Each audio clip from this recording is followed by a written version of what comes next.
Dear students, आज हम लोग डिफेंस एंड सिक्योरिटी का थर्ड वीडियो डिस्कस करने जा रहे हैं और ये क्वेश्चंस काफ़ी इंपॉर्टेंट हैं। आपके UPSC, UP PCS, Bihar PCS, state PCS में आने की पॉसिबिलिटी रखते हैं। तो चलिए डिस्कस करते हैं क्या क्या क्वेश्चंस हैं। Matsya 6000 recently seen in news is uh, हाल ही में खबरों में देखा गया मत्स्य 6000 है।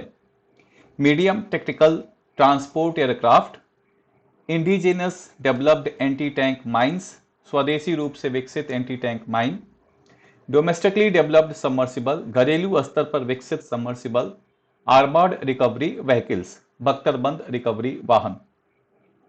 देखिए इसका आंसर तो सी है। अगर आप आंसर की बात करेगा तो आंसर इज सी। और बाकी क्या है इनको थोड़ा डिटेल में देखते हैं। मीडियम टेक्टिकल ट्रांसपोर्ट एयरक्राफ्ट, ये C295 आपका यूज होता है और ये आपके रसद क्षमताओं को पूरा करने के लिए सामरिक परिवहन के संबंध में आपके टेक्टिकल स्ट्रेटेजिक आपके कैपेसिटी को इन्हेंस करने के लिए, और दूसरा सर्टेन स्पेशल ऑपरेशंस आपके होते हैं, विशेष अभियान होते हैं, जैसे डिजास्टर्स को मैनेज करना है या मैरीटाइम पेट्रोल ड्यूटी, समुद्री गश्ती के लिए इसका उपयोग होता है। तो C295 is medium tactical transport aircraft.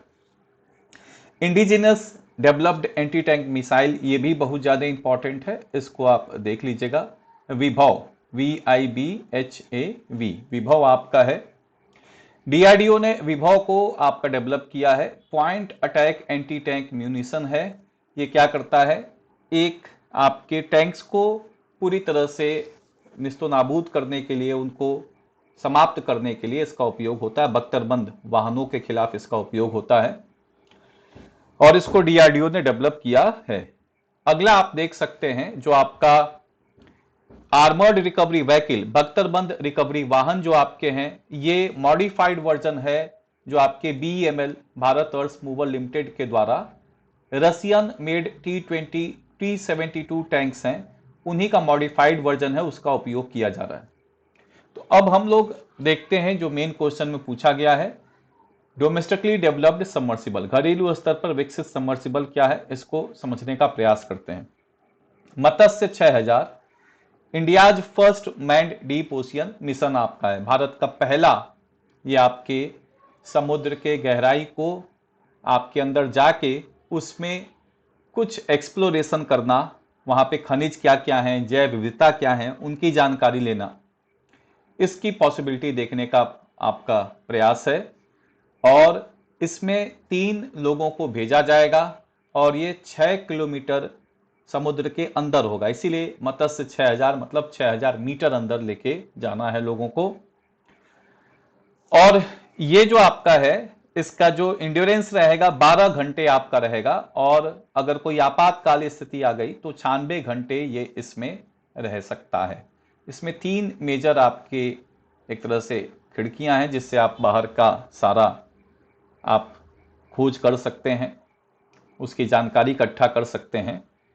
और ये जो आपका बनाया गया है, इसमें ये जानने का प्रयास किया जाएगा कि जो ओशियन डेप्थ्स हैं, समुद्र की गहराई हैं, इसमें प्रीसियस मेटल्स, मिनरल्स, कोबाल्ट, निकल, मैग्नीज, इनके बारे में जानकारी लेने की आपकी संभावना है। अब ये जो आपका समय सीमा है जिसमें इसका प्रयोग किया जाएगा, प्रोजेक्टेड टाइमलाइन इज 5 ईयर्स, 2020-21 से लेके 2025-26 के बीच में इसको कंप्लीट करने का प्रयास किया जा रहा है। और इसमें 5 देशों ने इसके ऊपर काम किया है, ऑलरेडी अचीव कर चुका है इस गोल को, और वो है, देखिए बाय डिफॉल्ट 2 देश तो हर मामले में आपके, चाहे डिफेंस हो, चाहे स्पेस हो, चाहे आपका ओशियन एक्सप्लोरेशन हो, ये 2 देश तो हमेशा रहते हैं, यूएसए एंड रसिया। दूसरा आप देख सकते हैं कि अब कुछ मामलों में चाइना भी हर जगह आपको देखने को मिलेगा। एक और देश जो इन सब मामलों में बहुत आगे रहता है, यूके, उसका नाम यहाँ पे नहीं है, लेकिन France is also very much technologically advanced country, France है, और जापान आपका है। तो इसमें देखिएगा कि कई बार ऐसा क्वेश्चन बन सकता है एमसीक्यू में, यूके का नाम दिया जाएगा, यूके नहीं है, ये 5 देश हैं और भारत इसकी कैपेसिटी को डेवलप कर रहा है। तो ये जो आपका, और इसमें क्या क्या महत्वपूर्ण बातें आपको जानना है, डीप ओशियन मिशन कौन से मंत्रालय के अंदर काम करता है ये भी आपको जानना है। तो मिनिस्ट्री ऑफ अर्थ साइंस के अंदर ये काम हो रहा है। जो आपके पृथ्वी विज्ञान मंत्रालय है, ये इसका एक तरह से कहा जाएगा कि नोडल मिनिस्ट्री है जिसके अंदर सारा काम आपका हो रहा है। और डीओएम जो आपका है, ये जो प्रधानमंत्री का प्रौद्योगिकी और नवाचार सलाहकार परिषद है, prime ministers science technology innovation advisory council, इसके 9 मिशन हैं, उसमें से एक मिशन आपका ये है। उस 9 मिशन में एक है, अभी देखा जाएगा कौन से मिशन हैं। एक और पॉइंट आपको जानना है कि जो डीप ओशियन माइनिंग सिस्टम पे अभी काम हुआ है हमारा, और ये जो काम हुआ है ये मिनिस्ट्री ऑफ अर्थ साइंस के अंदर एक आपका इंडिपेंडेंट वॉलेंटरी ऑर्गेनाइजेशन काम करता है, NIOT, national institute of ocean technology. इसने अभी एक आपका माइनिंग मिशन कंप्लीट किया है और वो 5270 मीटर गहरा माइनिंग आपका मिशन रहा है। उसके अंदर जाके ये एक आपका कहा जाएगा कि माइनिंग सिस्टम डेवलप किया है, उसका नाम है वाराह। तो वाराह भारत के गहरे महासागर खनन प्रणाली में एक मुख्य भूमिका आपका निभाया है, और इसका उपयोग करके आपके कुछ प्रोटोटाइप्स डेवलप किए गए हैं। सक्सेसफुल डीप ओशियन लोकोमेशन आपका यहां पे हुआ है, सफल संचालन परीक्षण किया गया है। अब एक और बात जो आपको जानना था, जो 9 मिशन हैं, डीप ओशियन मिशन उसका एक पार्ट है। तो 9 मिशन में कौन कौन से मिशन हैं ये आपको जानना है। नेचुरल लैंग्वेज ट्रांसलेशन, जितने भी हमारे भाषाएं हैं उनका एक दूसरे में आप कह सकते हैं कि ट्रांसलेशन हो सके, इसके लिए मिशन चलाया जा रहा है। इलेक्ट्रिक व्हीकल्स ताकि हमारे देश में प्रदूषण कम हो, हम आपके जो ग्लोबल गोल्स हैं उनको अचीव कर पाए। आर्टिफिशियल इंटेलिजेंस को प्रमोट करने के लिए आपका एक मिशन है। नेशनल बायोडाइवर्सिटी मिशन है, फ्लोरा फौना को प्रोटेक्ट करने के लिए। क्वांटम फ्रंटियर, आपके क्वांटम कैलकुलेशंस, क्वांटम मैथमेटिक्स, आप कह सकते हैं कि कंप्यूटर्स, इसके लिए आपका काम हो रहा है। Bio science for human health, जिसको वन हेल्थ मिशन भी आप कह सकते हैं, इससे रिलेटेड है। वन हेल्थ का मतलब चाहे आपके पेड़ पौधे हों, चाहे जानवर हों, चाहे मनुष्य हैं, सबों का स्वास्थ्य एक दूसरे से जुड़ा हुआ है। Waste to wealth, e waste management major आपका रहेगा। जो आपके ग्रीन पॉलिसी है, आपके RRR पॉलिसी है, रिकवरी, रिसाइकल, रीयूज। फिर डीप ओशियन एक्सप्लोरेशन है, और अग्नि मिशन है। अग्नि का फुल फॉर्म आप लोगों को मैसेज करना है कमेंट बॉक्स में, क्या है। जब इसका फुल फॉर्म आप लिखिएगा तो अपने आप इसको समझ में आ जाएगा कि क्या करना चाह रहा है। चलिए, तो ये 9 मिशन हैं जो आपको यहां पे ध्यान में रखना है। उसमें एक डीप ओशियन मिशन है। रिमोटली ऑपरेटेड व्हीकल्स इतने समुद्र के गहराई में काम नहीं कर पाते हैं क्योंकि इलेक्ट्रोमैग्नेटिक वेव प्रोपोगेशन नहीं होता है। ये बात भी आपको ध्यान रखना है कि जो आरओवीज का यूज होता है, जो आप यूज कर सकते हैं, वो यहाँ पे नहीं हो पाता। विद्युत चुंबकीय तरंग प्रसार के अभाव के कारण दूर से संचालित वाहन गहरे महासागरों में अप्रभावी हो जाते हैं। और 2021 से 2030 को हम लोगों ने यूनाइटेड नेशंस का decade of ocean science declare किया गया है। संयुक्त राष्ट्र द्वारा समुद्र विज्ञान दशक इसको घोषणा किया गया है। चलिए, तो एक क्वेश्चन हो गया। सेकंड क्वेश्चन हम लोग देखते हैं। हाल ही में भारतीय रक्षा मंत्रालय ने वास्तविक नियंत्रण रेखा और नियंत्रण रेखा पर तैनाती के लिए प्रलय मिसाइलों की एक रेजिमेंट के अधिग्रहण को मंजूरी दे दी है। प्रलय मिसाइलें के संबंध में निम्नलिखित कथनों पर विचार करिए। Recently, the Indian Defence Ministry has approved the acquisition of a regiment of Pralay missiles for deployment along the LAC, line of actual control and line of control. Consider the following statement regarding Pralay missiles. प्रलय की मारक क्षमता 150 से 500 kilometre है और यह विभिन्न प्रकार के हथियार ले जा सकता है। प्रलय has a strike range of 150 to 500 kilometers and can carry different types of warheads. It is developed by the DRDO. इसे रक्षा अनुसंधान एवं विकास संगठन द्वारा विकसित किया गया है। इसमें इंटरसेप्टर मिसाइलें का मुकाबला करने की उन्नत तकनीक है। It has advance technology to counter insert interceptor missiles. यह उड़ान के बीच में अपना प्रक्षेप पथ नहीं बदल सकता। It can not alter it's trajectory mid flight. अब देखिए क्या है इसमें, पहली बात तो ये बोला जा रहा है कि प्रलय हम कहां पे लगाएंगे, लाइन ऑफ एक्चुअल कंट्रोल। इसका मतलब हम इसको लगाएंगे चाइना बॉर्डर पे। एलएसी वहीं पे है जो आप देखिएगा, इधर आपका एलएसी है, यहां पे आपका एलएसी है और इधर आपका एलओसी है। तो एलओसी पाकिस्तान बॉर्डर पे लगाएंगे, दूसरा आपका कहां पे लगाएंगे, सेकंड हम लगाएंगे यहां पे। आप देखिएगा कि we will use it in the आपके पाकिस्तान बॉर्डर, दोनों तरफ आपका यूज किया जाएगा, ये बात आप देख सकते हैं। It can be used in both way, both borders. अब प्रलय की मारक क्षमता कितनी है, 150 से 500 किलोमीटर, ये स्टेटमेंट आपका सही है।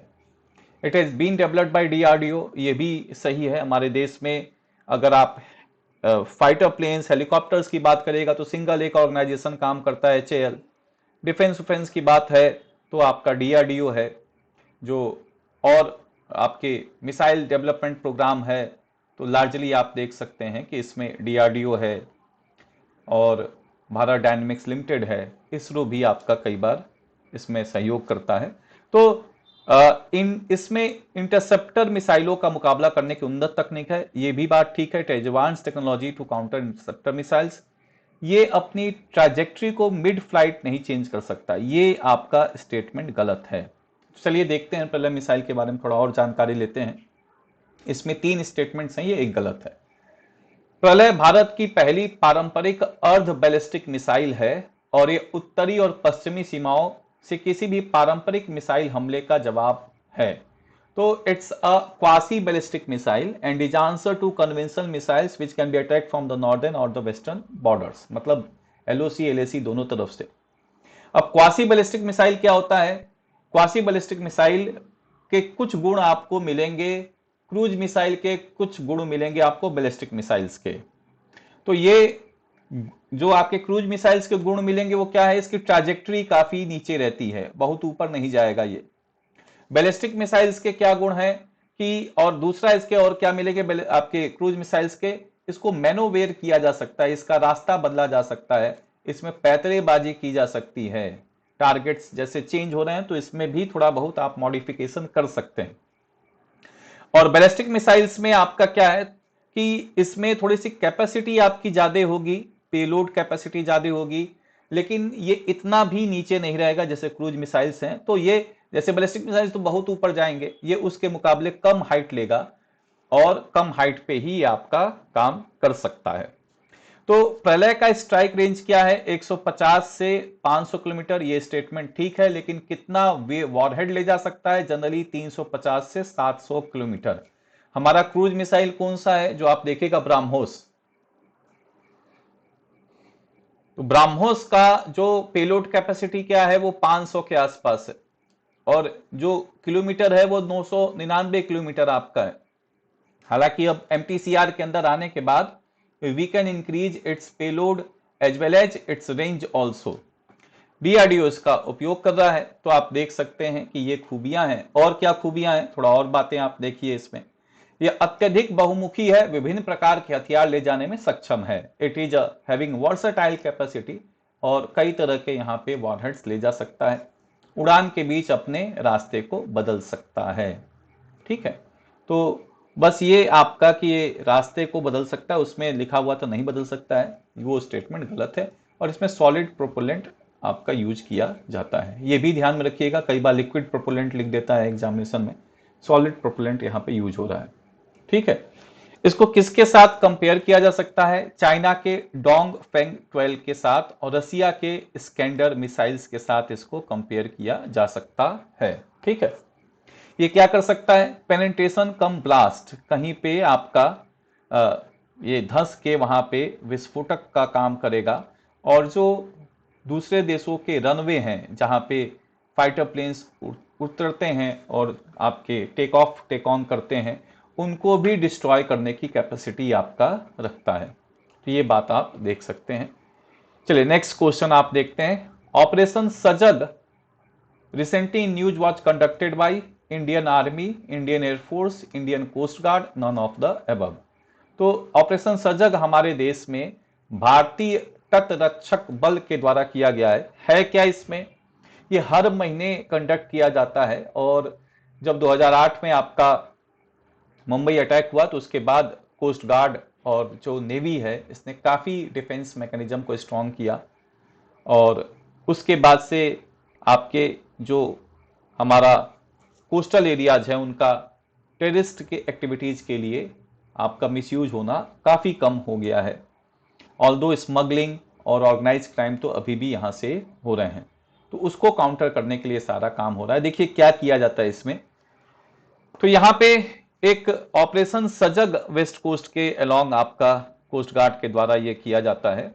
इस ड्रिल में क्या होता है, ये जो आपका कहा जाएगा कि इस अभ्यास में बहुत सारे स्टेक होल्डर्स इन्वॉल्व होते हैं, लगभग गवर्नमेंट ऑफ इंडिया और गवर्नमेंट ऑफ स्टेट सब मिलकर ये काम करते हैं, और इसमें 100 से ऊपर आपके जो हमारे शिप्स हैं वो इन्वॉल्व होते हैं, और ये मैन किया जाता है लार्जली जितने भी और आपके जैसे यहाँ पे फिशरमैन्स हैं उनको आपका क्या किया जाता है, उनका कलर कोडिंग किया जाता है। हर एक स्टेट का अलग कलर कोडिंग है, जो आपके फिशरमैन की जो शिप्स होते हैं छोटे मोटे आपके जो शिप्स होंगे उनका भी। तो ये क्या करता है, इसमें बायोमेट्रिक कार्ड्स इशू किए जाते हैं आपके फिशरमैन को उनका पहचान करने के लिए। तो मछुआरों के लिए बायोमेट्रिक कार्ड का उपयोग होता है। दूसरा आप क्या देख सकते हैं, हर एक स्टेट के जो बोर्ड्स होते हैं उनकी अलग कलर कोडिंग होती है इस स्टेट के आपके अकॉर्डिंग। मैंड फिशिंग लैंडिंग सेंटर्स हैं, कहां कहां पे आपको अपने जहाज उतारने हैं वो भी आपका है। एंट्री एग्जिट कंट्रोल पॉइंट्स हैं। कोस्टल मैपिंग आप देख सकते हैं कि पूरे कोस्ट एरिया का मैपिंग होता है, कितने भी जहाज उसके अंदर हैं वो सब वहां पे मैप करने का कोशिश किया जाता है। ठीक है। Allocation of specific marine band frequencies, security forces को विशिष्ट रूप से आपका क्या किया जाता है, समुद्री बैंड आवृत्तियां दी जाती हैं जिनके थ्रू वो कम्युनिकेशन आपका कर सकते हैं, और इसमें जो मैरीन पुलिस पर्सनल हैं उनको भी ट्रेन किया जाता है इंडियन कोस्ट गार्ड के द्वारा। भारतीय तट रक्षक बल के द्वारा समुद्री पुलिस कर्मियों का भी प्रशिक्षण किया जाता है। कोस्टल जो पुलिस होते हैं, मार्कोस मैरीन कोस्टल पुलिस जो होते हैं उनको ट्रेन किया जाता है। तो ये आप देख सकते हैं कि ये आपका सी का आपका आंसर क्या होगा, सी आंसर होगा इंडियन कोस्ट गार्ड थर्ड का। फोर्थ क्वेश्चन देखते हैं हम लोग। Consider the following statement regarding Interpol. Interpol is a supranational law enforcement agency whose mandate covers virtually every kind of crime, including crime against humanity, drug trafficking, intellectual property infringement, and white-collar crime. Interpol एक supranational कानून प्रवर्तन agency है जिसका कार्य क्षेत्र लगभग हर क्षेत्र के अपराध को आपका कवर करता है, जिसमें मानवता के खिलाफ अपराध, मादक पदार्थों की तस्करी, बौद्धिक संपदा का उल्लंघन या सफेद पोश अपराध शामिल हैं। General assembly is Interpol supreme governing body comprising representative from each of the member countries. महासभा इंटरपोल का सर्वोच्च शासी निकाय है जिसमें प्रत्येक सदस्य देश के प्रतिनिधि शामिल होते हैं। IB is designated nodal body for the Interpol in India. IB Bharat में इंटरपोल के लिए नामित नोडल निकाय है। देखिए इसमें क्या क्या ऑप्शंस हैं। अगर ऑप्शंस आप देखेगा तो आपको ये बात मालूम होना चाहिए कि ये स्टेटमेंट तो गलत है। आईबी हमारा वो इंटेलिजेंस एजेंसी है, it's a internal intelligence agency. IB को अगर आप देखिएगा तो इंटरनल इंटेलिजेंस एजेंसी, आंतरिक आसूचना का इकट्ठा करना इसका काम है, और बाहरी आसूचना का इकट्ठा करने का काम है रिसर्च एनालिसिस विंग। तो India's internal intelligence agency is IB, external intelligence agency is RAW. IB is not the designated body to coordinate with Interpol. ये इंटरपोल जब से बना इंटरपोल जब बना तो उस समय हमारे देश में जो इंस्टीट्यूशन काम कर रहा था मेजर ऐसे कामों के लिए वो सेंट्रल ब्यूरो ऑफ इन्वेस्टिगेशन था। अगर उस समय हमारे देश में एनआईए होता तो सीबीआई की जगह पे एनआईए को ये पावर दे दिया जाता कि आप इंटरपोल से कोऑर्डिनेट करिए, क्योंकि इंटरपोल के जितने भी काम हैं लार्जली अब उस तरह के काम हमारे देश में एनआईए दे रहा है। टेररिज्म एक्टिविटीज को, ऑर्गेनाइज्ड क्राइम को, स्मगलिंग, ड्रग ट्रैफिकिंग, इन सबों का मैंडेट एनआईए के पास नहीं था, लेकिन 2019 के बाद इसको भी ये सारे काम आपके दे दिए गए। एनआईए केवल टेररिस्ट एक्टिविटी के लिए था, लेकिन 2019 में अमेंडमेंट हुआ और बहुत सारे अपराध उसमें दे दिए गए। तो यहां पे आपके थर्ड स्टेटमेंट गलत है, it's not IB, it's CBI. दूसरा बोला जा रहा है सुप्रा नेशनल लॉ इन्फोर्समेंट एजेंसी है, it's not supra national law enforcement agency, it's international law enforcement agency. Supra national का मतलब क्या होता है कि एक विश्व स्तर पे भर्ती प्रक्रिया चलती है। Its recruitment process is conducted at the world level where people can apply from all over the world and our civil services will be formed at the international level who will be able to conduct search, seizure and आपके जो भी arrest ये सब कर सकते हैं। ऐसा नहीं है, ये इंटरनेशनल ऑर्गेनाइजेशन है जिसमें डिफरेंट कंट्रीज के पुलिस कोऑर्डिनेट करते हैं। तो इंडिया की पुलिस कोऑर्डिनेट करेगी दूसरे देश के साथ जहां पे आपका ये रेड कॉर्नर नोटिस होगा। इंडिया पुलिस विल, मान लीजिए यूएसए में कोई भाग के गया है तो इंडिया की पुलिस यूएसए की पुलिस से कोऑर्डिनेट करेगी। रसिया कोई भागा है तो रसिया से कोऑर्डिनेट करेगा, फ्रांस कोई भागा है तो फ्रांस से कोई कोऑर्डिनेट करेगा। तो ये यहां की पुलिस इस पुलिस से कोऑर्डिनेट करेगी, फिर इस पुलिस से कोऑर्डिनेट करेगी, फिर इस पुलिस से कोऑर्डिनेट करेगी। ऐसा कोई नहीं है कि इंटरपोल का कोई अपना पुलिस व्यवस्था है। It's not like this. अगर ऐसा होता तो ये सुप्रा नेशनल होता, ये सुप्रा नेशनल नहीं है, it's a international criminal police organisation, एक अंतरराष्ट्रीय आपराधिक पुलिस संगठन है जिसमें विश्व के जितने भी इसमें 196 देश के आसपास हैं वो सारे देश आपस में आपके सहमति से अपने पुलिस सिस्टम का एक तरह से कोऑर्डिनेशन करते हैं और अगर अपराधी आपके देश में छुपा हुआ है तो उसको पकड़ के वापस उस देश को दिया जाता है। तो International Criminal Police Organization, commonly known as Interpol, is an international organization that facilitates worldwide police cooperation and crime control. तो वैश्विक स्तर पे पुलिस सहयोग और अपराध नियंत्रण की सुविधा प्रदान करता है। It's not a supranational law enforcement agency but instead it is a international organisation. तो ये परा राष्ट्रीय विधि प्रवर्तन संस्था नहीं है, कानून प्रवर्तन संस्था नहीं है, लेकिन ये एक अंतरराष्ट्रीय संगठन है। विभिन्न देशों के कानून प्रवर्तन एजेंसियां आपस में सहयोग करती हैं। Interpol provides investigative support, expertise, training to law enforcement worldwide, focusing on 3 major areas: transnational crime, terrorism, cyber crime and organised crime. तो ये जो परा राष्ट्रीय अपराध हैं जैसे आतंकवाद है, साइबर क्राइम है, संगठित अपराध है, उस पे ये मेजर काम आपका करता है। तो चलिए अब देखते हैं क्या इसका मेजर 4 मेजर आपके इसमें जो फोकस है। एक तो साइबर क्राइम है इंटरपोल का, दूसरा काउंटर टेररिज्म, तीसरा ऑर्गेनाइज्ड क्राइम और चौथा लार्ज स्केल पे जो फाइनेंशियल क्राइम होते हैं उनको टैकल करता है। 4 ग्लोबल प्रोग्राम्स हैं इंटरपोल के। बड़ा आसान है, आतंकवाद होगा, संगठित अपराध होगा, साइबर क्राइम होगा, वित्त मामलों का कोई अपराध होगा उसको आपका, और भ्रष्टाचार के विरोध कोई बात होगा तो आपका टैकल करेगा। हेडक्वार्टर क्या है? लियोन, फ्रांस में आपका है। World's largest international police organisation जिसमें आपके 196 मेंबर्स हैं। ठीक है, 7 रीजनल ब्यूरो हैं वर्ल्ड वाइड में, national central bureau in all 196 states. अगला बात देख लीजिए, इंटरपोल का जनरल असेंबली क्या है? तो इंटरपोल का सुप्रीम गवर्निंग बॉडी है, ये वहां का सर्वोच्च शासी निकाय है और हर एक देश के प्रतिनिधि इसमें शामिल होते हैं। Assembly also elects Interpol executive committee. तो ये क्या करता है? एक कार्यकारी समिति का चयन करता है, चुनाव होता है और ये इसको दिशा निर्देश देता रहता है कि कैसे कैसे काम होना है। सीबीआई हमारे देश में डेजिग्नेटेड अथॉरिटी है जो इनके साथ समन्वय करता है। ठीक है, तो चलिए नेक्स्ट क्वेश्चन हम लोग देखते हैं। क्वेश्चन क्या था आपका? क्वेश्चन ये था कि Interpol is a supranational law enforcement, नहीं, गलत है। General assembly Interpol supreme governing body, ये सही है। IB is designated nodal agency, गलत है, केवल एक स्टेटमेंट इसमें सही है। चलिए नेक्स्ट क्वेश्चन देखते हैं।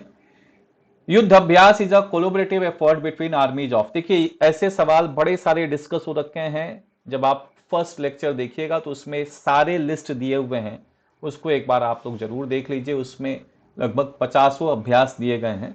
ये क्वेश्चंस बार बार आते रहेंगे, स्टेट पीसीएस के पेट क्वेश्चंस हैं, ऐसे क्वेश्चंस बनते रहते हैं, यूपीएससी में भी ऐसे बनते रहते हैं। तो युद्ध अभ्यास हमने देखा था अमेरिका के साथ होता है, ठीक है। तो ये बात आप देखिएगा कि युद्ध अभ्यास किसके साथ होता है, इट्स ऑन द आपके अमेरिका के साथ आपका होगा। ये द थीम ऑफ एक्सरसाइज युद्ध अभ्यास 23 centres on the employment of integrated battle group. IBG जो बनाए गए हैं फास्ट मूवमेंट के लिए, कोल्ड स्टार्ट स्ट्रेटजी को लेके आईबीजी बनाए गए हैं, क्योंकि हमारी जो सेना थी बड़ी धीमी गति से अपने कोई संचालन करती थी, उसको टैकल करने के लिए इंटीग्रेटेड बैटल ग्रुप्स बनाए गए हैं in mountain extreme climatic conditions. तो यूनाइटेड नेशन मैंडेट के अंदर ये युद्ध अभ्यास आपका हो रहा है, ठीक है। चलिए नेक्स्ट क्वेश्चन देखते हैं। Consider the following statement regarding enforcement directorate. प्रवर्तन निदेशालय के संबंध में निम्नलिखित कथनों पर विचार करें। Enforcement Directorate is a statutory body mandated with investigation of offences of money laundering and violation of foreign exchange laws। एकदम आपका अगला क्या है, प्रवर्तन निदेशालय एक वैधानिक निकाय है जिसमें मनी लॉन्ड्रिंग, विदेशी मुद्रा कानून के उल्लंघन के अपराधों की जांच करने का अधिकार है। It's an agency under union ministry of home affairs. यह केंद्रीय गृह मंत्रालय के अधीन एक एजेंसी है। Enforcement directorate does not have the power to take action on its own. प्रवर्तन निदेशालय के पास स्वतः संज्ञान कार्रवाई करने की शक्ति नहीं है। चलिए देखते हैं क्या क्या इसमें सही स्टेटमेंट है। पहला स्टेटमेंट आप देखिएगा ये सही है। ईडी को बड़े सारे इंस्टीट्यूशंस के द्वारा पावर मिलता है, फेमा के द्वारा पावर मिलता है, फॉरेन एक्सचेंज मैनेजमेंट एक्ट के अंदर पावर मिलता है, कोफे पोसा के अंदर मेन एजेंसी है ये। Conservation of foreign exchange and prevention of smuggling activities act, PMLA के अंदर ये मेजर काम करता है। Prevention of money laundering act, figurative economic offence act 2018 के अंदर ये मेजर काम करता है। तो भगोड़े आर्थिक अपराधी अधिनियम आपका है, उसके अंदर अगर कोई देश से पैसा लेके भाग गया किसी और देश में, जैसे मेहुल चोस्की, विजय माल्या, नीरव मोदी के जो ऐसे केसेज आए, तो उसमें बैंकों से पैसा लिया गया, बड़े लार्ज स्केल पे कई 100 करोड़ रुपए लिया गया और भाग गया देश छोड़ के। तो ये जो आपका हुआ, इसमें आप देख सकते हैं कि FEOA बनाया गया है। तो ये 4 संस्थाओं से अपना मैंडेट लेता है। It's agency under the ministry of home affairs, ये गलत स्टेटमेंट है। It's working under ministry of finance, it's not working under ministry of home affairs. Enforcement directorate के पास स्वतः संज्ञान लेने की शक्ति नहीं है, ये गलत स्टेटमेंट है। ईडी के पास स्वतः संज्ञान लेने की शक्ति है, इसीलिए जब कई सारे स्टेट्स ने सीबीआई को ब्लॉक कर दिया है तो सेंट्रल गवर्नमेंट ने ईडी का उपयोग करना शुरू कर दिया है। अब आप देख सकते हैं क्या क्या और बातें आपकी हैं इसमें। समाधान डी है, डी वाला है आपका। इसमें कंसीडर फॉलोइंग स्टेटमेंट, कथनों पर विचार करिए, कौन सा कथन सही है। तो आपका पहला स्टेटमेंट आपका सही है, ED does not have the power to take, ये गलत है। सेकंड गलत है, अभी देखते हैं।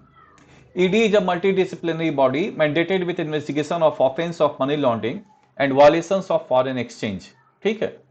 ईडी क्या है, बहुविषयक निकाय है जिसे मनी लॉन्ड्रिंग अपराधों, विदेशी मुद्रा कानूनों के उल्लंघन करने की जांच है, डिपार्टमेंट ऑफ रेवेन्यू के अंदर आपका काम करता है।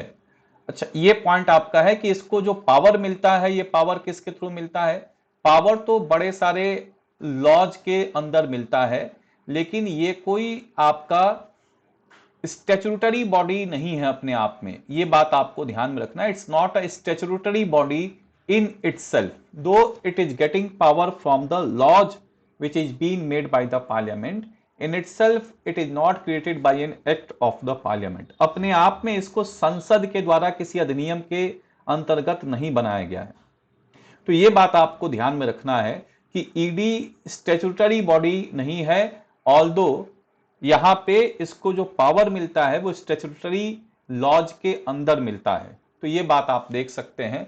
यह वित्त मंत्रालय के राजस्व विभाग के तहत एक एजेंसी है, ये कोई वैधानिक निकाय नहीं है। तो ये भी पॉइंट आपका गलत हो गया, फर्स्ट पॉइंट भी आपका गलत हो गया।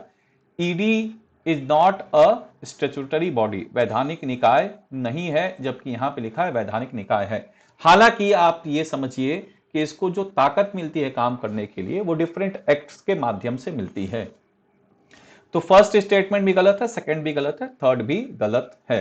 चलिए नेक्स्ट आपका देखते हैं क्या है इसके अंदर, ये थोड़ा सा आप देखिएगा।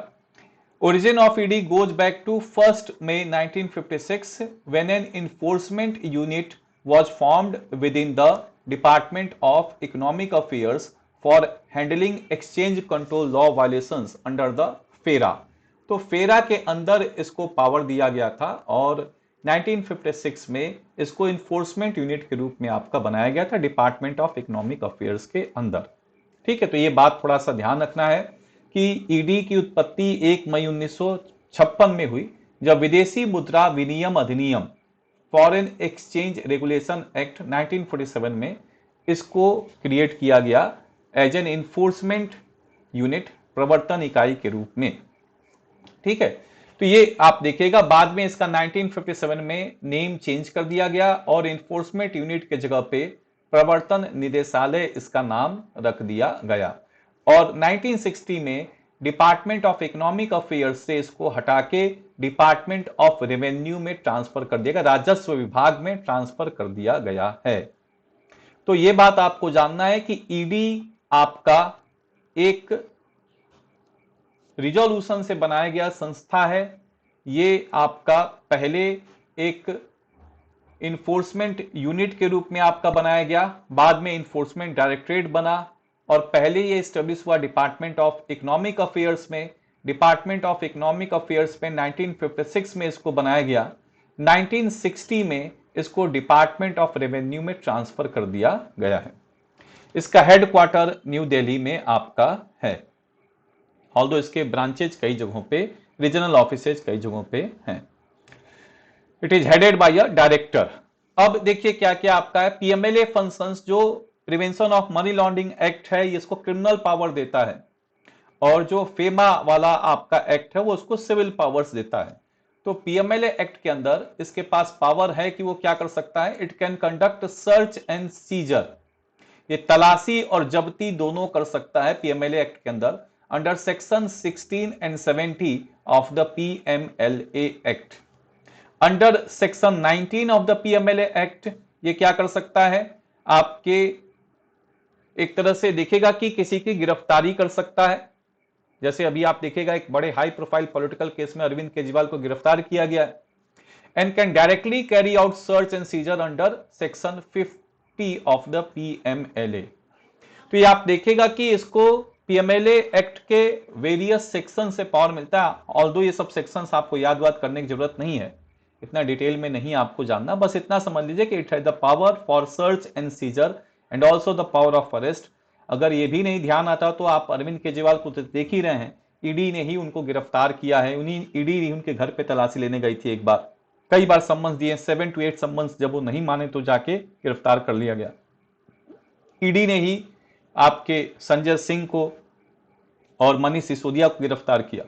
तो जुरिसडिक्शन ऑफ ईडी आप देखेगा, FEMA and PMLA apply to all over India, FEMA और पीएमएलए पूरे भारत में लागू होते हैं और ईडी के पास ये पावर है कि बिना किसी स्टेट के परमिशन से अपने आप ही स्वतः संज्ञान ले सकता है और किसी संस्था के द्वारा अगर जांच भी नहीं किया जाए तब भी ये तहकीकात कर सकता है। ये बात आप देख सकते हैं, किसी अन्य एजेंसी पुलिस को शिकायत की आवश्यकता नहीं होती, स्वतः संज्ञान लेने की क्षमता रखता है। अगला बात आप देख सकते हैं, इसीलिए आप देखिएगा कि यहां पे जो क्वेश्चन आपका है वो क्या है, ईडी स्टैट्यूटरी बॉडी, ये खुद स्वतः आपके एक विधिक सांविधिक संस्था नहीं है, although it's get power from various laws. Second आपका क्या है, यह केंद्रीय गृह मंत्रालय के अधीन एक एजेंसी है, गलत है, थर्ड भी गलत है, तीनों स्टेटमेंट आपके गलत हैं। अगला क्वेश्चन से कुछ और पॉइंट क्लियर होंगे, देखते हैं नेक्स्ट क्वेश्चन क्या है। Consider the following, the PMLA allows the Directorate of Enforcement to take cognizance of any offense under its schedule across the country। धन शोधन निवारण अधिनियम 2002 प्रवर्तन निदेशालय को देश भर में अपने कार्यक्रम के तहत किसी भी अपराध को संज्ञान लेने की अनुमति देता है। Directorate of enforcement can not take cognizance of any offence in state unless requested by the state government और ऑर्डर्ड बाय अ कोर्ट और सीवीसी। प्रवर्तन निदेशालय किसी राज्य में किसी भी अपराध की संज्ञान नहीं ले सकता जब तक कि सरकार द्वारा कोई अनुरोध न किया जाए या अदालत या केंद्रीय सतर्कता आयोग द्वारा आदेश न दिया जाए। High court can not stay the summon issued by the directorate of enforcement to a government servant for any inquiry. उच्च न्यायालय किसी सरकारी कर्मचारी की पूछताछ के लिए प्रवर्तन निदेशालय द्वारा जारी किए गए सम्मन पर रोक नहीं लगा सकता। पहला स्टेटमेंट तो आप देख ही रहे हैं कि एकदम सही बात है, इसमें कोई दिक्कत ही नहीं है। तो ये स्टेटमेंट आप पहले देख ही रहे हैं कि इसके पास सुओ मोटो कॉग्निजेंस लेने की पावर है पूरे भारत में। पहला अगर सही है तो दूसरा आपका गलत हो जाएगा। ये स्टेटमेंट बेसिकली सीबीआई के लिए। सीबीआई केस किससे लेता है? या तो सुप्रीम कोर्ट से लेता है, या तो हाई कोर्ट से लेता है, या तो आपके सीवीसी से लेता है, या तो आपका केस उसको कौन ट्रांसफर करेगा? आपका केस ट्रांसफर करेगा सेंट्रल गवर्नमेंट, या तो केस ट्रांसफर करेगा स्टेट गवर्नमेंट, या तो केस ट्रांसफर करेगा लोकपाल। तो ये सारी संस्थाएं सीबीआई को केस देती हैं, supreme court, high court, CVC, central government, state government, Lokpal. लेकिन ये आपके ईडी पे लागू नहीं होता। ईडी अपने आप इंडिपेंडेंट है केसेस लेने के लिए। High court can not stay the summon issued by the directorate. ये स्टेटमेंट गलत है। हाई कोर्ट तो सारे मामलों में हस्तक्षेप कर सकता है और किसी भी सम्मन को स्टे दे सकता है, मिलिट्री केसेज को छोड़ दिया जाए तो। थर्ड स्टेटमेंट गलत है, सेकंड स्टेटमेंट गलत है, एक स्टेटमेंट आपका सही है, केवल एक स्टेटमेंट आपका सही है। अभी हाल फिलहाल में ईडी ने मद्रास आपके तमिलनाडु में कई सारे डिस्ट्रिक्ट कलेक्टर्स को आपका नोटिस भेजा था और वहां पे जो खनन हो रहे थे बालू के, उनके रिलेशन में उनको तलब किया गया था। उस पे आपके वहां के हाई कोर्ट ने, मद्रास हाई कोर्ट ने स्टे लगा दिया। Madras high court on November 28 stayed the summons issued by the directorate of enforcement on November 17 to collectors of Ariyalur, Karur, Thanjavur, Trichy and Vellore for producing details regarding all sand quarry sites in their districts. तो ये statement आपका था, इस वजह से question आपका बना है। ठीक है, ये बात आप देख सकते हैं।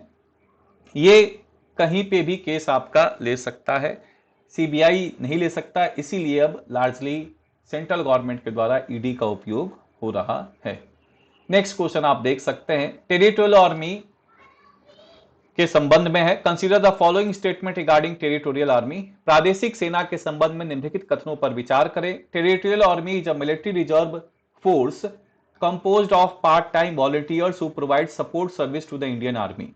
प्रादेशिक सेना एक सैन्य आरक्षित बल है जो अंशकालिक स्वयं सेवकों से बना है जो भारतीय सेना को सहायता सेवाएं प्रदान करते हैं।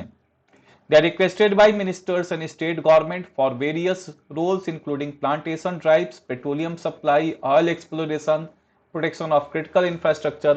मंत्रालयों और राज्य सरकारों द्वारा उन्हें वृक्षारोपण अभियान, पेट्रोलियम आपूर्ति, तेल की खोज, महत्वपूर्ण बुनियादी ढांचे की सुरक्षा सहित विभिन्न भूमिकाओं के लिए अनुरोध किया जाता है। They have participated in all of the India's wars since the country independence। उन्होंने देश की आजादी के बाद भारत में सभी युद्धों में भाग लिया है। देखिए, ये जो आप स्टेटमेंट अभी देखिएगा टेरिटोरियल आर्मी के बारे में, तो ये तीनों स्टेटमेंट आपको सही मिलेंगे। All statements are true. तो इसमें क्या क्या आपके पॉइंट्स हैं वो पहले टेरिटोरियल आर्मी के बारे में एक बार पढ़ लिया जाए, फिर आगे डिस्कस किया जाएगा। Genesis of territorial army in India can be traced back to the first war of independence. जब हमारा पहली बार आपके प्रथम स्वतंत्रता संग्राम 1857 जब हुआ, तो उसी समय आप इसकी उत्पत्ति लगा सकते हैं। एक वॉलंटियर फोर्स तब रेज किया गया था, एक स्वयं सेवी सेना का आपका गठन किया गया था। 1917 में एक एक्ट पास हुआ, Indian defence force act, which asked all the universities to provide contingents to the defence forces. तो 1917 में भारतीय रक्षा बल अधिनियम आपका पारित किया गया, और क्योंकि आप देखिएगा कि फर्स्ट वर्ल्ड वॉर आपका स्टार्ट हुआ था, तो इस एक्ट के द्वारा जितने भी हमारे विश्वविद्यालय थे उनसे रक्षा बलों के लिए टुकड़ियां प्रदान करने की बात की गई कि university should provide contingents to defence forces. जो एबल बॉडीड आपके इंडिविजुअल्स हैं, ज्वाइन करना चाहते हैं, वो इसमें ज्वाइन कर सकते थे। भारत में कई सारे लोगों ने ज्वाइन किया, थोड़ा सा नाम देखिएगा तो आपको भी समझ में आएगा। नेताजी सुभाष चंद्र बोस ने Calcutta university corps of Indian defence forces को ज्वाइन किया। बाद में ये जो ज्ञान यहां से सीखे, ये इनको आर्मी को लीड करने में, हिंद सेना को बनाने में काफी मदद आपकी की। फिर पंडित जवाहरलाल नेहरू इलाहाबाद यूनिवर्सिटी के कॉर्प्स को ज्वाइन किए थे। महात्मा गांधी ने ज्वाइन किया था साउथ अफ्रीकन वॉलंटियर फोर्स 1898 में और 1905 में, and was a sergeant major with the Indian ambulance corps during Boer and Zulu rebellion. तो ये भी आप देख सकते हैं कि आपके सुभाष चंद्र बोस, पंडित जवाहरलाल नेहरू, महात्मा गांधी, इन सब लोगों ने टेरिटोरियल आर्मी में किसी ना किसी रूप में पार्टिसिपेट किया। महात्मा गांधी 1898 और 1905 में दक्षिण अफ्रीका में थे, उस समय स्वयंसेवी बल में वहां पे शामिल हुए, जो आपके वहां पे बोयर और जुल्लू विद्रोह में भी भागीदारी किया और सार्जेंट मेजर के रूप में थे। अब देखिए, इंडियन डिफेंस फोर्सेज के जो बनाए गए थे 1917 में, उसमें दो ब्रांचेस थे, एक तो यूरोपियन ब्रांच था और एक आपका देखिएगा इंडियन ब्रांच था। यूरोपियन ब्रांच को हम लोग old volunteer force under designation of axillary force आपके कहते थे। तो ये जो आपके यूरोपियन शाखा था उसको सहायक बल के नाम से जाना जाता था, और भारतीय शाखा को बाद में आपका इंडियन टेरिटोरियल फोर्स कहा गया, भारतीय प्रादेशिक बल कहा गया। तो ये बात आप देख सकते हैं। अब चार्ल्स मुनरो जो आपके थे commander in chief of forces, उन्होंने लेजिस्लेटिव असेंबली में आपका बिल पेश किया था, लेजिस्लेटिव काउंसिल में, इंडियन लेजिस्लेटिव काउंसिल में एक बिल पेश किया था, और उन्होंने इंडियन टेरिटोरियल फोर्स को लेके एक बिल आपका पास करवाया। और क्यों पास करवाया? क्योंकि सेना के आपके कमी होने के वजह से, जो रेगुलर फोर्स है उसके कमी होने की वजह से हमारे पास एक सेकेंड लाइन ऑफ डिफेंस भी होना चाहिए, रक्षा की दूसरी पंक्ति बनाने की अनिवार्यता समझ में आई। और ये सब क्यों देखने को मिल रहा है? क्योंकि फर्स्ट वर्ल्ड वॉर आपका चल रहा है। बाद में जब इंडिया इंडिपेंडेंस गेन किया तो जो टेरिटोरियल आर्मी था वो अगस्त 18 1948 से काम करना शुरू किया, और फॉर्मली इसको इनॉग्रेट किए थे टेरिटोरियल आर्मी को हमारे देश में जो first governor general, Indian first governor general जो आपके थे सी राजगोपालाचारी ने इसको ऑर्गेनाइज किया। अब देखिए इसमें फैक्चुअल पॉइंट्स क्या क्या आपको ध्यान में रखना है। फैक्चुअल पॉइंट्स तो आपको यही ध्यान में रखना है कि 1917 में एक इंडियन डिफेंस फोर्स एक्ट बना था, और इसने क्या किया था, यूनिवर्सिटीज में जो आपके स्टूडेंट्स पढ़ते थे उन यूनिवर्सिटी से कहा गया था कि you should provide a contingent to the defence forces, रक्षा बल के लिए टुकड़ियों को आपको प्रदान करना है। और थोड़ा सा ये आपके हिस्टोरिकल फैक्ट है, लेकिन ये थोड़ा ध्यान में रखना होगा कि Netaji Subhash Chandra Bose and Pandit Jawaharlal Nehru, Mahatma Gandhi also participated in these types of forces. फिर दूसरा जो महत्वपूर्ण बात आपको ध्यान में रखना है वो आपका क्या है, जो इंडियन आपके डिफेंस फोर्स के आपके एक ब्रांच था, इंडियन ब्रांच था, उसी को इंडियन टेरिटोरियल फोर्स आपका बाद में कहा गया। और चार्ल्स मुनरो थे, इन्होंने एक बिल पास किया था जो कि इसको पूरी तरह से लीगलाइज कर दिया कि हाँ टेरिटोरियल आर्मी हम लोग बना सकते हैं, और ये सेना के रक्षा की दूसरी पंक्ति के रूप में काम करेगा। और फिर हमारे देश में अगस्त 1948 में इसको आपका प्रॉपरली रिकॉग्नाइज किया गया और फॉर्मली इसको इनॉग्रेट किया गया 9 अक्टूबर 1949। अब चलिए इसमें रिलेशन विद रेगुलर आर्मी क्या है। ये part of a regular army है, ये बात बड़ा इंपॉर्टेंट है। जनरली लोग सोचते हैं कि it's not a part of regular army but it's a part of regular army. ये रेगुलर आर्मी को आराम प्रदान करता है जब युद्ध नहीं होता है, और स्टैट्यूटरी ड्यूटीज और सिविल एडमिनिस्ट्रेशन में हेल्प आउट करता है। ये बात आप देख सकते हैं। एक और बहुत महत्वपूर्ण बात है जो आप लोग सोचेगा कि ऐसा नहीं होना चाहिए, लेकिन है, ये सारी हमारे युद्धों में पार्टिसिपेट किया 1962 में, 1965 में, 1971 में, और भी जैसे ऑपरेशन पवन हुआ था श्रीलंका में, लिट्टो और आपके वहां के डिफेंस फोर्सेज को बीच में आपका भारत एक तरह से दोनों को पैसिफाई करने का प्रयास किया था। ऑपरेशन रक्षक हुआ था पंजाब में, राइनो ऑपरेशन हुआ है आपके नॉर्थ ईस्ट में, ऑपरेशन बजरंग हुआ है, राइनो, ये सब ऑपरेशंस में भी मेजर पार्टिसिपेट किए हैं। ठीक है, अब चलिए क्वेश्चंस देख लेते हैं। फिर क्या क्वेश्चन है, क्वेश्चन आपका है कि the territorial army is a military reserve force compose of part time volunteers, सही स्टेटमेंट है। मिनिस्ट्रीज और स्टेट गवर्नमेंट इसको रिक्वेस्ट करते हैं, ये भी सही है। पार्टिसिपेटेड इन ऑल वॉर्स, ये भी सही है। तीनों सही हैं, आंसर इसका तीनों सही है। अगर आप देखिएगा तो ऑल 3 पॉइंट्स आर राइट। ठीक है, तो इसमें क्या है, 1949 में इसको बनाया गया है सहायक बल के रूप में, जब सी राजगोपालाचारी ने इसका इनॉग्रेशन किया। और आप देख सकते हैं कि ये बाकी सारे अभियानों में पार्टिसिपेट करता है। ठीक है, अब अगला पॉइंट आप देख लीजिए जो आपको जानना है। Which of the following statement reference to territorial army is are correct? Territorial army is not a part of regular army. The Territorial Army is based on citizens soldier army concept and officers undergo annual training on basic military skills while remaining gainfully employment in civilian life. प्रादेशिक सेना नियमित सेना का हिस्सा नहीं है। प्रादेशिक सेना नागरिक सैनिकों की सेना है, सेना की अवधारणा पर आधारित है और अधिकारी नागरिक जीवन में लाभकारी रूप से कार्यरत रहते हैं और बुनियादी सैन्य कौशल पर वार्षिक प्रशिक्षण देते रहते हैं। तो ईयरली इनको ट्रेनिंग दी जाती है, लेकिन अपने वो नॉर्मल सिविलियन लाइफ में काम करते रहते हैं, गेनफुली एम्प्लॉयमेंट रहता है। फर्स्ट स्टेटमेंट जो है वो गलत है, आपने ऑलरेडी पढ़ा कि ये रेगुलर आर्मी का पार्ट होता है।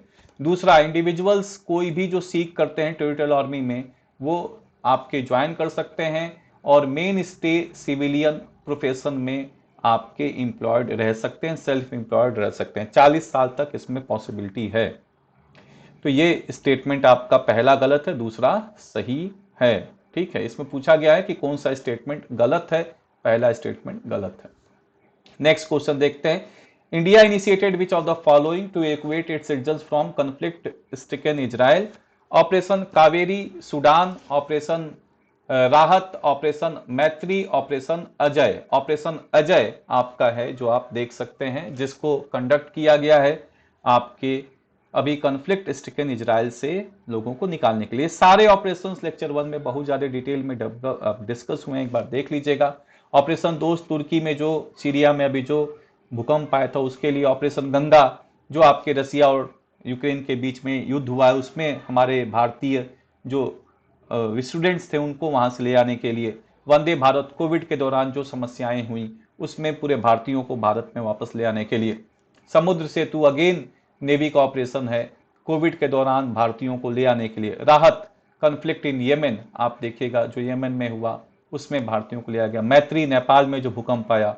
Operation safe home coming Libya में जो आपका आपके जो विवाद हुआ उसमें आप देख सकते हैं।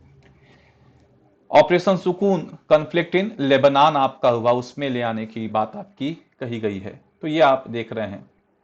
ऑपरेशन आपके कावेरी, राहत, मैत्री, मैत्री नेपाल के साथ, अजय इजराइल के साथ, राहत आप देखिएगा कि येमेन के साथ, और फिर आपका है जो आप देख रहे हैं कावेरी। तो ये सारे बातें आप देख रहे हैं कि these are different operations which have been carried by Indian army, navy, air force, जिसमें आप कई तरह के लोगों को यहाँ पे रेस्क्यू करने का काम आपका किया जाता है, जो इंडियंस आपके दूसरे देशों में फंस जाते हैं ड्यूरिंग टाइम ऑफ एपिडेमिक और during time of war situation और सिविल वॉर एक्सेट्रा। ठीक है, तो ये बात आप देख रहे हैं कि ऑपरेशन कावेरी सूडान में जो समस्या हुई थी उसके लिए था। तो अब नेक्स्ट क्वेश्चन हम लोग देखते हैं। Consider the following statement regarding tactical nuclear weapon. सामरिक परमाणु हथियारों के संबंध में निम्नलिखित कथनों पर विचार करें। Tactical nuclear weapons have a long range and a much higher yield than nuclear warheads fitted to strategic missiles. सामरिक परमाणु हथियारों की लंबी दूरी होती है और सामरिक मिसाइलों में लगे परमाणु हथियारों की तुलना में उनकी क्षमता कहीं अधिक होती है। Like strategic weapons, they have been subject to arms control agreement between Moscow and Washington. रणनीतिक हथियारों की तरह वे मॉस्को और वाशिंगटन के बीच हथियार नियंत्रण समझौते के अधीन हैं। तो स्टेटमेंट देखते हैं क्या सही है क्या गलत है। पहली बात तो आपको समझना है कि टैक्टिकल न्यूक्लियर वेपन्स बड़े लॉन्ग रेंज के नहीं होते हैं और इनका बहुत हायर यील्ड नहीं होता है than nuclear warheads fitted to strategic missiles. इनका जो टैक्टिकल न्यूक्लियर वेपन्स का जो रेंज होता है वो कम होता है और आपके ये बड़े थोड़े एरिया के लिए स्पेसिफिकली आपका इसका यूज किया जाता है टारगेट करने के लिए। स्ट्रेटेजिक वेपन्स की तरह they have been subject to arms control, नहीं, ये भी नहीं है। दोनों स्टेटमेंट आपके गलत हैं। देखते हैं क्या आपका है। देखिए इसमें क्या आपका है, यहां पे टेक्निकल न्यूक्लियर वेपन्स क्या होते हैं, intended to destroy enemy troops and weapons on the battlefield. तो ये आप देखिएगा कि युद्ध के मैदान पर दुश्मनों के सैनिकों और हथियारों को नष्ट करने के लिए इसका उपयोग होता है। They have a relatively short range, इनकी जो क्षमता होती है वो काफी सीमित होती है और लंबी दूरी के लिए उपयोग नहीं किए जाते हैं। And a much lower yield than nuclear warheads, तो जो बैलिस्टिक मिसाइल्स होते हैं उनके मुकाबले इनका जो रेंज होता है काफी कम होता है, कम न्यूक्लियर आपके यहाँ पे पेलोड लेके चलते हैं। ठीक है, they have a relatively short range and a much lower yield than nuclear warheads fitted to long range strategic missiles that are capable of obliterating whole cities. तो आप देखिएगा कि जो आपके रणनीतिक मिसाइल होते हैं उसमें जो परमाणु हथियार लगे होते हैं उनकी क्षमता होती है पूरे शहर को बर्बाद करने की, लेकिन ये जो स्ट्रेटेजिक आपके यहाँ पे टेक्टिकल न्यूक्लियर वेपन्स होते हैं इनकी क्षमता सीमित होती है, ये युद्ध के आपके भूमि पर सीमित नुकसान पहुंचाने में सक्षम होते हैं। तो ये क्यों न्यूज में आया है, क्योंकि बेलारूस ने क्या किया है, रशियन न्यूक्लियर वेपन्स को अपने यहां पे लगाने का अनुमति दे दिया है। और इसमें रशियन न्यूक्लियर वेपन्स में कौन कौन से यूज होंगे, स्कैंडर, आप देखिएगा एक स्कैंडर एम मिसाइल है, एक कलबीर मिसाइल है। तो ये बेसिकली आपके लैंड और सी से आपका टारगेट कर सकते हैं, लैंड को टारगेट कर सकते हैं। रेंज 400 से 500 किलोमीटर आपका है, इसका रेंज 1500 से 2500 किलोमीटर आपका है। क्रूज मिसाइल्स आपका है, सॉलिड फ्यूल रॉकेट आप देखिएगा। तो यहां पे आपका क्या है, construction of storage facility in Belarus for nuclear weapon to be completed by July, और Putin says nuclear weapon Iskander and missile system are already in Belarus. तो ये आप देखिएगा कि यहां पे आपका इसका उपयोग किया गया है बेलारूस के आसपास, इसीलिए न्यूज में आपका है। दूसरा आप देखिएगा कि strategic weapons which have been subject to arms control agreement between Moscow and Washington, tactical weapons have never been limited by any such pact। तो ऐसा कोई आपका यहाँ पे कोई पैक्ट नहीं हुआ रसिया और अमेरिका के बीच में इनको नियंत्रित करने के लिए। यूएस की सरकार मानती है कि रसिया के पास लगभग 2000 टेक्टिकल न्यूक्लियर वेपन्स हैं। तो आज के लिए इतना ही, नेक्स्ट क्लास में हम लोग बात करेंगे और जो क्वेश्चंस बच गए हैं। Thanks to all of you.